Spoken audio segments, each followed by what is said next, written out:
On this first leg of India Market Open. We've been talking about retailers, and V2 Retail is one that we should track closely. They've managed to rack in a good revenue growth as per their business updates in Q1 as a hot stock of this morning. It's in line with their guidance. But before we get that perspective from the company, let's go across to my colleague Mahima, who tracks that space for details on the fine print. Right.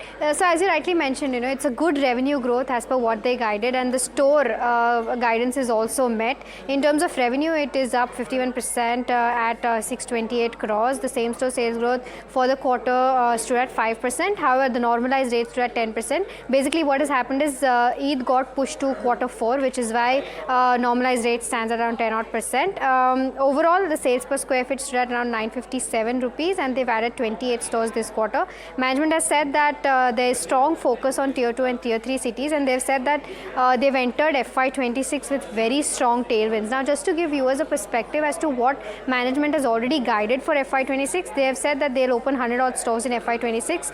The run rate of 100 stores will be maintained, of course, in the next 4 to 5 years as well, and plan to open 600 to 700 stores by FY30. The revenue growth is expected between 45 to 50 odd percent. Same store sales growth between 8 to 10 odd percent. Margins, that is EBITDA margins between 8 to 10%, and PAT margins will be between 4 to 5%. They're expecting ROE to sustain anywhere between 23 to 25%, and they're also open to exploring franchising in future, but currently that's not under consideration. No plans to enter the premium segment as well as per the management. So the questions that I want answers to would include that they've already clocked a growth of 51%. Does that actually warrant for a change in their overall guidance growth? And secondly, yesterday there was an interesting note by CLSA which was saying that rural growth is kind of petering out. Will that going ahead hamper the overall sales growth for the company or not? Okay, so we'll start with some of those points, but first let's figure out what's happening with V2 Retail, because the business updates are very strong. Revenue up 51% at 628 crores. Same store sales growth is also up for the quarter at 5%. Akash Agarwal with us. He's the whole-time director of V2 Retail. Mr. Agarwal, thank you so much for joining in this morning on NDTV Profit. Let's just get a sense of from you on what has worked for this quarter. And of course, I'm aware we're just seeing business updates right now. We'll wait for the full numbers, but what has worked thus far? Yeah, hi, good morning. So, we've been continuing with the momentum that we've done in the last 2 years. We've optimized our inventory turns, we've reduced our aging inventory, we have structured a very good markdown strategy. So today, more than 89% of our goods are sold at full price. So that's a testament to our trend accuracy and customer connect.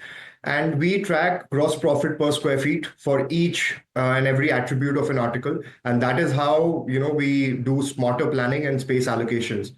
So we believe in the growth story of tier 2, tier 3 India. And that's where our focus is. And our average selling price is just 300 rupees. So at that price point, we sell products that look like they're worth 1,000. So that is connecting very well with the consumers, and we're getting a very, very good response in every geography that we're present in. You've just described, Akash, every shopper's dream to buy something for 300 rupees that looks like it's for 1,000 rupees. So that's I think you've hit the nail on the head. Now, this has happened. You've seen this growth despite, I believe, in this quarter there was one major festival Eid date change, and that was a bit of an impact. You did not see an impact of that at all? No, so the normalized SSSG for us was 10%, but because of the shift in Eid, if you look at just quarter to quarter, it was 5%. So there was a 5% impact. But if you take that away, in May and June, we saw a double-digit SSG, which is on track with our guidance, and hopefully this momentum continues. Akash, congrats on the good growth. Now, this is Neeraj here. Good morning. I would, as Mahima was saying earlier, that some notes, economist notes and otherwise, are talking about some petering out of the rural spend / tier 2, tier 3 or tier 3, tier 4 spend. Now, are you sensing that in the last a few days of June or the early days of July? Part one is that. And does it in any fashion impact your annual guidance? If not the formal guidance, then the kind of color that you give on the numbers?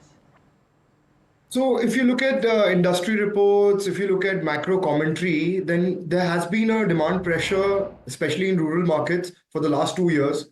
And if you look at our trajectory, we have been able to completely go against that. So we haven't seen any such impact. But I also feel that when the macroeconomic factor and when the demand comes back in rural markets and in tier two, tier three towns, then we could also perform even better. So I think if you stick to our strengths and if, because our markup is only 55% compared to 200 to 500% of different brands. So that value is easily visible to the consumer. And there's a big shift happening from unorganized to organized. So I don't think the overall market growth is such a big factor for us if we keep doing what we've been doing for the last 2 to 3 years. Okay. Akash, now you obviously don't have a plan to enter the premium segment, but I'm just trying to understand that, as you said, unorganized to organized, the rural consumer or every consumer for that matter wants the upgrade. So you're selling this 300 product that looks like 1,000. Will you at some point of time move your average selling price, whatever it may be, a few notches higher? And does that therefore help the same store sales growth over a period of the next 2 years? Is that already in the anvil? Do you see that trajectory improving for the better part of FY26 as well? So there is no plan to premiumize our collection. In fact, we've unified all our labels under one brand. It's called No Brand Only Fashion, NBOF.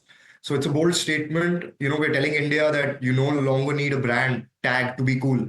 And so we want to focus on this segment because the cost of manufacturing a garment versus what people buy it for, there's a huge gap in the market, and we're trying to bridge that gap. So there's already a very big total addressable market in the kind of segment that we are catering to. So we don't want to dilute our focus because we can easily do 3,000 stores in the same model with the same ASP and the same target consumer. So we want to keep focusing on this in the near future.